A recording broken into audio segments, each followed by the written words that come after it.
एक बार इसे वापस एक्सप्लेन कर रहा हूँ बेटा मैं। आपको गुडविल निकालनी है, ठीक है। गुडविल निकालने के लिए पहला मेथड है एवरेज प्रॉफिट मेथड। फॉर्मूला होता है average profit into number of year of purchase. अगर क्वेश्चन में पहले ही प्रॉफिट नॉर्मल करके दे रखे हैं, ठीक है, मतलब एडजस्ट करके दे रखे हैं, तो आपको जस्ट कुछ नहीं करना। 3 साल का प्रॉफिट है, तीनों को ऐड करो, डिवाइडेड बाय 3 करो, एवरेज प्रॉफिट आ जाएगा, मल्टीप्लाई बाय NYP, आपके पास गुडविल की वैल्यू आ जाएगी। और अगर प्रॉफिट्स में एडजस्टमेंट करनी है कुछ, तो आपको एडजस्टमेंट करनी पड़ेगी। जैसे कि आपको 1 साल आपने बेटा काम किया और आपने प्रॉफिट कमाया 1 लाख रुपीज़ का। इस 1 लाख रुपीज़ में 10,000 रुपीज़ की पिछले साल चोरी हो गई थी। चोरी होना अब नॉर्मल लॉस होता है, तो हम वो क्या कर देंगे, ऐड बैक कर देंगे, ताकि आपका ट्रू प्रॉफिट पता चले, ठीक है। प्रॉफिट कमाया 1 लाख का, पिछले साल लॉटरी इनकम लगी थी। लॉटरी इनकम लगना नॉन रिकरिंग इन नेचर होता है, अब नॉर्मल गेन होता है बेटा, तो हम उसको क्या कर देंगे, लेस कर देंगे, क्योंकि वो रोज रोज नहीं होगा। नॉन ट्रेड इनकम रोज रोज हो सकती है, लेकिन बिजनेस की नहीं है। बिजनेस की नहीं है तो हम उसको क्या कर देंगे, माइनस कर देंगे। जो आपने कहीं पैसा इन्वेस्ट करा है, कहीं से पैसा कमा लिया, लेकिन आपके बिजनेस का पैसा नहीं है, तो उसको क्या कर दोगे आप, लेस कर दोगे, माइनस नॉन ट्रेड इनकम। ऐसे खर्चे जो नॉर्मल खर्चे नहीं है, मतलब नॉर्मल खर्चे हैं और आपने पे नहीं करे, किसी को सैलरी देनी थी, आप पूरे साल काम करा लिया और पे करना भूल गए, और आपका प्रॉफिट 1 लाख आ रहा है, तो नॉर्मल एक्सपेंस जो होगा उसको क्या कर दोगे आप, डिडक्ट कर दोगे। और फिर बताया plus minus rectification of errors, ये आपको क्वेश्चन से बताएंगे कि how to deal with the plus minus rectification of errors. Adjust कर देना, एडजस्टेड प्रॉफिट आ जाएगा। जितने सालों के प्रॉफिट एडजस्ट हुए होंगे डिवाइडेड बाय 3 कर देना, आपके पास क्या आ जाएगा, एवरेज प्रॉफिट आ जाएगा। क्या आपको बात समझ आती है सबको? आओ बेटा एक क्वेश्चन डील करते हैं जल्दी से। अभी इसकी PDF ना आपके साथ शेयर नहीं हुई है, मतलब मेरे पास है नहीं, तो मैं यहाँ पर अभी दिखा नहीं सकता बेटा, तो आप बुक में से देखेंगे। इलस्ट्रेशन नंबर 3 पे आ जाएंगे, page number 2.7 of new book, page number 2.7 of new book.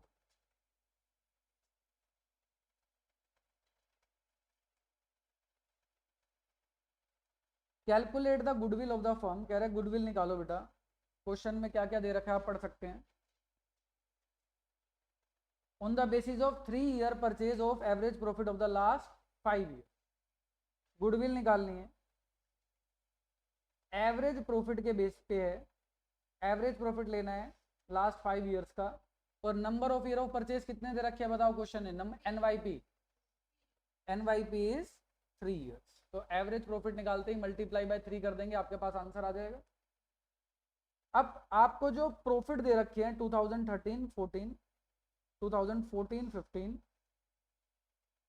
2015-16, 2016-17, 2017-18, ठीक बात। इस साल कितने का प्रॉफिट हुआ था बताओ, 4 लाख का। फिर 60,000 माइनस दे रखा है, तो ये लॉस है बेटा, ये क्या है, लॉस, इस साल लॉस हुआ था। फिर कितने का प्रॉफिट हुआ, फिर कितने का हुआ बेटा, 250 का, ठीक बात। अगर देखो आगे एडिशनल इंफॉर्मेशन नहीं होती, तो आप इन पांचों को ऐड करते, डिवाइडेड बाय 5, क्या आ जाता आपके पास, एवरेज प्रॉफिट आ जाता। लेकिन नीचे कुछ इंफॉर्मेशन है। बच्चे मुझे एक बात बता दो, ये कौन सा साल है, पहला वाला साल, जल्दी बताओ। 31 मार्च 14, ये कौन सा साल है, 31 मार्च 15, ये वाला, ये वाला, और ये वाला, सबको पता है। अगर मैं 13-14 की बात करूं, तो ये शुरू कब हुआ होगा, वेरी गुड, 1 अप्रैल 13 को स्टार्ट हुआ होगा, और खत्म कब होगा, 31 मार्च 14। क्या इतनी बात समझ आती है बेटा? अगर मैं बात करूं 1 अप्रैल 14 से स्टार्ट हुआ होगा, और खत्म कब होगा, इसका मतलब अगर इसके बीच में कोई डेट गिवन होती है, मान लो ये डेट गिवन है कहीं भी, तो कोई भी डेट गिवन हो तो ये प्रॉफिट की जो बात करेगा ना, ये ईयर एंड के प्रॉफिट की बात करेगा। फॉर एग्जांपल पहली लाइन पढ़ो एडिशनल इंफॉर्मेशन में, ऑन 1 जनवरी 16, मैं सिर्फ डेट लिख रहा हूं, 1 जनवरी 16, मुझे बताओ ये साल जो है कब खत्म होगा? 31 मार्च 16 को खत्म हो जाएगा या नहीं हो जाएगा बताओ? क्यों? क्योंकि ये शुरू कब हुआ होगा? पीछे जाओगे 1 अप्रैल 15 को स्टार्ट हुआ होगा। 1 अप्रैल 15 को स्टार्ट हुआ होगा, और बीच की डेट दे रहा है, कोई भी डेट दे रहा है, जैसे मैंने आपको एग्जांपल दिया, बीच में कोई भी डेट देगा, ईयर एंड देखना है अपने में। तो ईयर एंड कौन सा है? 31 मार्च 16। तो कौन से प्रॉफिट पे इंपैक्ट आया होगा? इस साल के प्रॉफिट पे इंपैक्ट आया होगा कुछ ना कुछ, तो इसको ठीक करना है हमें। तो अब पढ़ो क्या हुआ। 1 जनवरी 16 को fire broke out which resulted into a loss of goods of 3 lakh. 3 lakh की गुड्स को आग लग गई। बस अगर क्वेश्चन यहीं पे खत्म हो जाता, आगे नहीं बोलता, आगे एक और लाइन है उसको नहीं पढ़ रहा मैं, तो मुझे बताओ अब नॉर्मल लॉस कितने का है? 3 लाख का। आग रोज रोज लगती है, रोज रोज लगना तो क्या हो जाएगा? नॉर्मल। लेकिन ये क्या बेटा? अब नॉर्मल। सिर्फ इतना ही लिखा होता तो 3 लाख रुपीज कहाँ पे ऐड कर देते हम? 60,000। लेकिन अब आगे पढ़ो, कह रहा है a claim of 70,000 was received from the insurance company, लेकिन 70,000 तो आपको पहले ही मिल गए। तो नेट अब नॉर्मल लॉस कितने का रह गया? 230। तो बेटा ऐड सिर्फ कितना होगा बताओ? तो जो ऐड होगा इस साल वो सिर्फ कितना होगा? 2,30,000 होगा। क्लियर होती है बात? यस और नो? तो इस साल में यहाँ कुछ नहीं हुआ, यहाँ कुछ नहीं हुआ, जहां पे कुछ नहीं होगा ना वहां डैश लगा दोगे आप। क्लियर?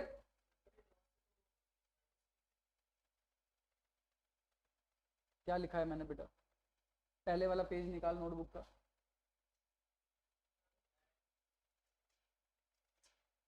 ठीक है? लॉस होने के कारण आपके प्रॉफिट कम आ रहे होते हैं, तो आपको वापस उसको ऐड करना होता है ताकि आपके ट्रू प्रॉफिट नजर आए आपको। समझ आया नहीं आया? आंचल, ठीक है? पिछले साल कोई चोरी हो गई थी 10,000 की, जिसके कारण आपका प्रॉफिट 1 लाख आ रहा था। चोरी नहीं हुई होती तो कितना प्रॉफिट आता? 110। आप ऐड कर रहे हो अब normal loss. Getting my point? चलो आगे आओ। सेकंड पॉइंट पढ़ो। ड्यूरिंग द ईयर एंडेड 31 मार्च 18, बेटा लास्ट वाले साल की बात कर रहा है, इसकी 31 मार्च 18 की। इसके अंदर क्या हुआ पढ़ो। कह रहा है N unexpected tax refund of rupees 80,000। एक ऐसा टैक्स रिफंड आ गया जो अनएक्सपेक्टेड था। अनएक्सपेक्टेड चीजें रोज रोज होती हैं नहीं, तो ये अब गेन है। इसके अंदर 80,000 रुपीज इंक्लूड है किस चीज के? एबनॉर्मल गेन के। रोज रोज इंक्लूड करेंगे क्या हम? रोज आ जाएगा अनएक्सपेक्टेड? नहीं। तो बेटा इसे निकाल दो बाहर, लेस कर दो। अनएक्सपेक्टेड टैक्स रिफंड के नाम से आप इसको बाहर निकाल दोगे। कितने रुपए हैं बेटा? 80,000 आप यहां पर माइनस कर दो। Getting my point? अब आपको क्या करना है? बस खत्म हो गया क्वेश्चन। इन सब की वैल्यू निकाल देनी है। ठीक? इसको में 4 लाख का 4 लाख ही रहेगा बोलो। इसमें तीसरे वाले का कितना हो जाएगा बताओ? 230 माइनस 60। अगला, अगला। अब क्या करना है? एडजस्ट हो गए? बोलो किसको पता है? अभी बताया था डिवाइडेड बाय, प्लस करके डिवाइडेड बाय 5 क्या आ जाएगा आपके पास? एवरेज प्रॉफिट आ जाएगा। उसको मल्टीप्लाई किससे कर देंगे? गुडविल आ जाएगी। करिए बेटा जल्दी से।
ये इलस नंबर 3 था आपके पास। इलस number 4, A and B are partner, profit ratio क्या है, इक्वल है। ए बी पार्टनर है, रेशो क्या है बेटा, इक्वल है, 1:1।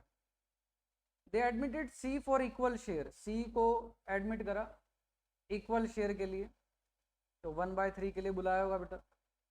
For this purpose goodwill is valued at, goodwill कैसे वैल्यू करिए पर 150% of average annual profit of the last 5 years. आपका जो भी 5 सालों का एवरेज प्रॉफिट आएगा, 5 साल को ऐड करेंगे, डिवाइडेड बाय 5 कर देंगे, तो एवरेज प्रॉफिट आ जाएगा। उसका कितना निकाल देना है, 150% निकाल देना। मतलब सर एवरेज प्रॉफिट इंटू 150/100 कर दें। यस बेटा, आपको ये करना है। इसमें number of year of purchase given नहीं है, तो आपको ये करना है। तो पहले तो देखो बेटा कौन कौन से ईयर एंड दे रखे हैं, 2019, 20, 21, 22, 23। बताओ 40,000, फिर क्या हुआ, फिर 20,000 का लॉस, तो नेगेटिव लिख देंगे 150। अब नेक्स्ट पेज पे पढ़ेंगे बेटा क्या हुआ आपके साथ।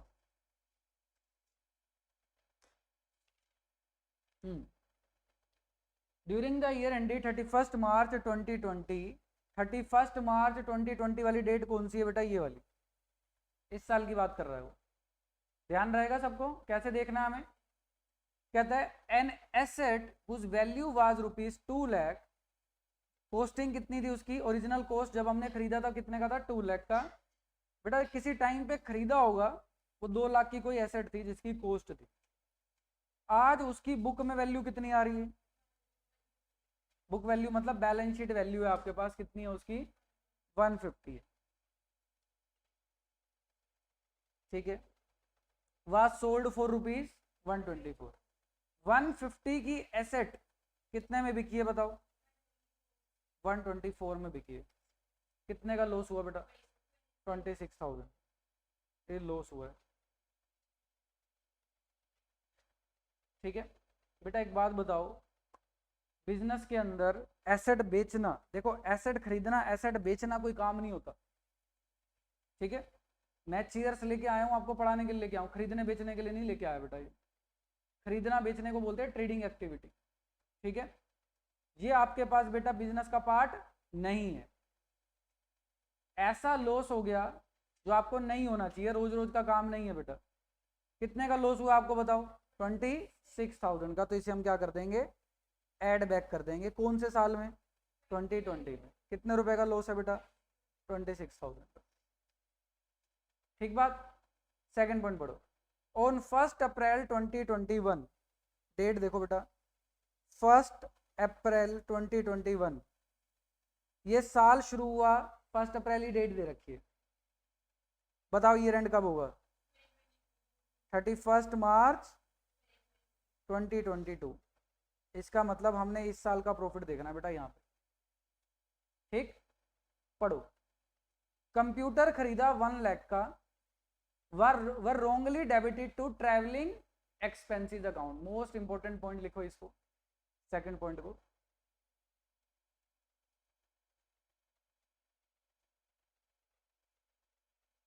एक बात बताओ, कंप्यूटर खरीदना एसेट परचेज करना होता है या बेटा आपके पास खर्चा होता है, एसेट। कंप्यूटर खरीदते हो तो बैलेंस शीट में एसेट साइड पे लिखोगे, इन्होंने उसको कहां पे डाल दिया, इन्होंने उसको ट्रैवलिंग एक्सपेंसेस में डाल दिया बेटा। क्या ठीक किया, एंट्री क्या होनी थी, कंप्यूटर टू कैश, इन्होंने क्या डाल दिया, ट्रैवलिंग एक्सपेंसेस टू कैश। और ट्रैवलिंग एक्सपेंसेस अल्टीमेटली कहां पे गए होंगे, पी एंड एल में। पता है सारे खर्चे आते थे पी एंड एल में, 11th क्लास में हमने लिखा था। ट्रैवलिंग एक्सपेंसेस यहाँ पे कितने रुपए का खर्चा है, ये 1 लाख का।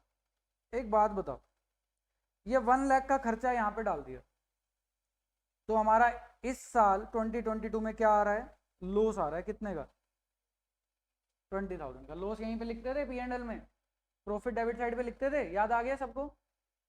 एक बात बताओ, अभी आप बोल रहे हो सर ये हमारा खर्चा नहीं है, ये तो हमारी क्या है, एसेट। अब हमने ठीक करना है बेटा। अगर ये खर्चा नहीं है, अगर इस खर्चे को यहां से हटाएंगे तो आपका ये लॉस कम हो जाएगा या नहीं हो जाएगा? अगर लॉस कम हो जाएगा, ये बोल दूं प्रॉफिट बढ़ जाएगा। जिंदगी में से कोई खर्चा निकल जाए तो जिंदगी के प्रॉफिट क्या हो जाते हैं? बढ़ जाते हैं बेटा। ऐसा ही होता है, यस और नो। तो बेटा मैं ऐड कर रहा हूं आपके पास इस साल कितना बेटा? 1 लाख।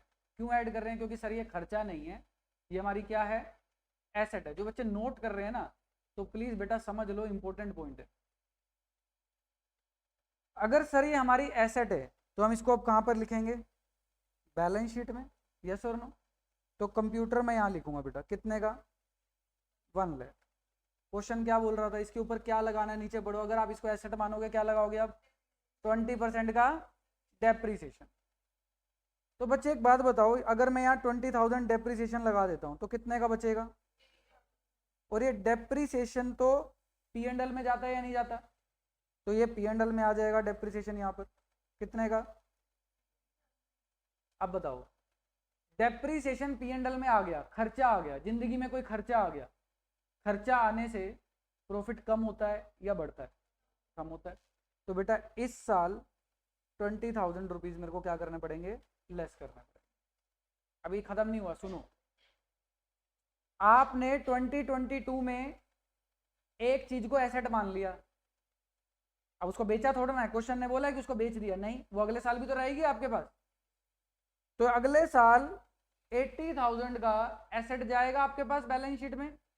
और क्वेश्चन ने बोला है कि आपको कौन से मेथड से चलना है, पढ़ो, रिटर्न डाउन वैल्यू मेथड। तो अगले साल जो डेप लगेगा वो किस पे लगेगा? 80 पे लगेगा।